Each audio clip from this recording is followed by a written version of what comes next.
Hey everybody, welcome back to the Lonely Homestead. I figure I'd give you a short garden update to show you what's going on in the garden. Not a whole lot so far.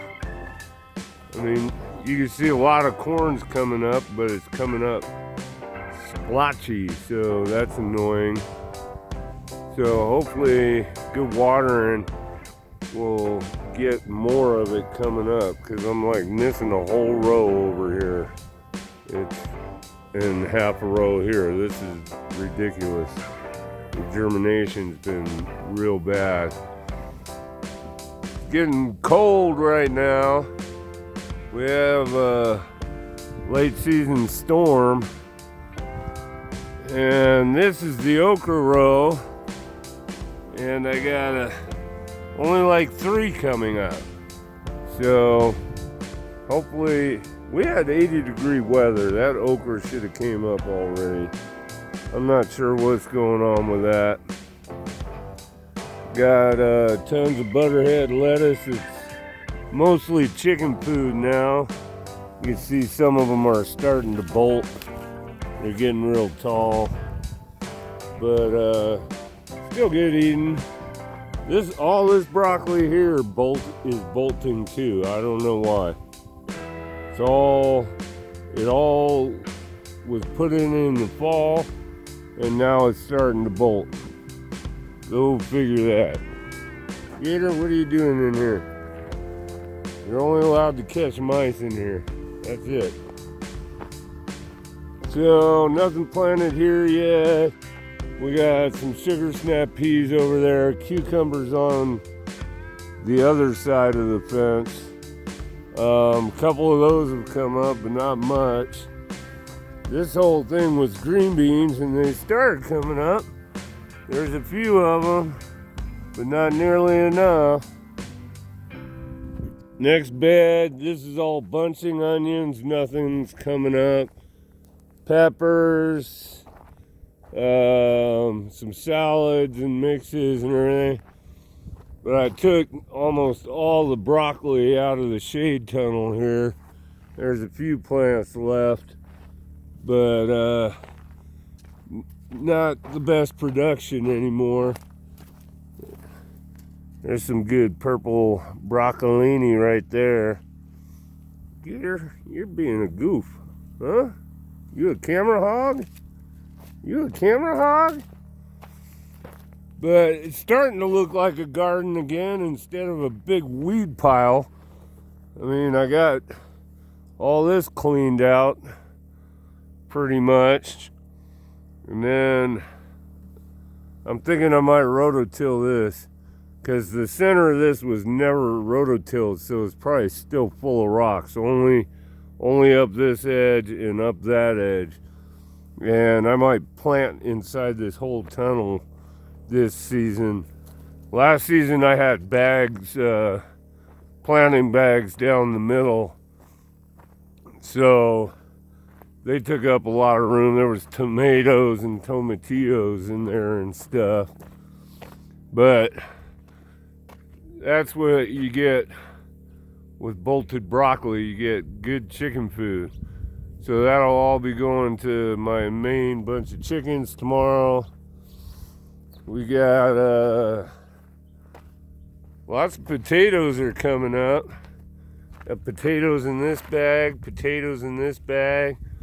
I think there's some pole beans I put towards the back. We'll see if they come up and sprout. We got potatoes in here.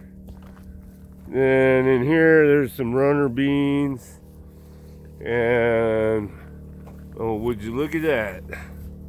We got some sugar snap peas already. Woo-wee! These all survived over winter, but they didn't do good or produce. Look, there's 2 more right there. Yummy, yummy, yummy. And we come over here. We got surprise salad right there and right there and right there. So I planted a whole lettuce mix in there. But here's the big one. We got tons of strawberries already. They're coming out like crazy. Lots of flowers and strawberries. And this is oregano coming back. I cut it back last year and now it's coming back. This whole green stalk's planted with Tiny Tim cherry tomatoes on top, and then 2 rows of scallions, and then something else. I can't remember what I planted. Oh, sorry, I got the generator running, so if you hear the humming, that's what it is. In this whole bed, I planted asparagus seeds, so that would take a long time to come up, but or turn, actually get some asparagus. But it'll be worth it in the long run if it takes. Last year it wouldn't take. For some reason it wouldn't survive. The old greenhouse is falling apart, but I got a lot of parts. The old shop's gonna be a new greenhouse. And so this has become my seating area right here. And not much is coming up yet because, like I said, it got cold again. And I think we're supposed to be mid-30s tonight. So this might take a while. Tomatoes, cucumbers, eggplants, zucchinis, and these are huckleberry bushes. So hopefully those come up. I had a couple last year. I wasn't sure what they were, but I haven't got much of anything done on the back garden yet. It's still a big pile of weeds, but I did plant potatoes in these bags, and they're all coming up. And once they get maybe about that tall, I'm going to hill them up again until those bags are full and see how they do. And last but not least, remember I talked about planting potatoes back here? Well, I did, and there they are. They're all on this hill here, and they're all coming up. So that's pretty good. Oh, and my one and only apple tree survived. It's doing good. That one's a goner, so I need to get another Granny Smith apple so I can make apple pies eventually. But that's about it for the homestead update. My hand's starting to freeze off right now, so I'm gonna end this one right here. And talk to y'all soon. Adios. God bless.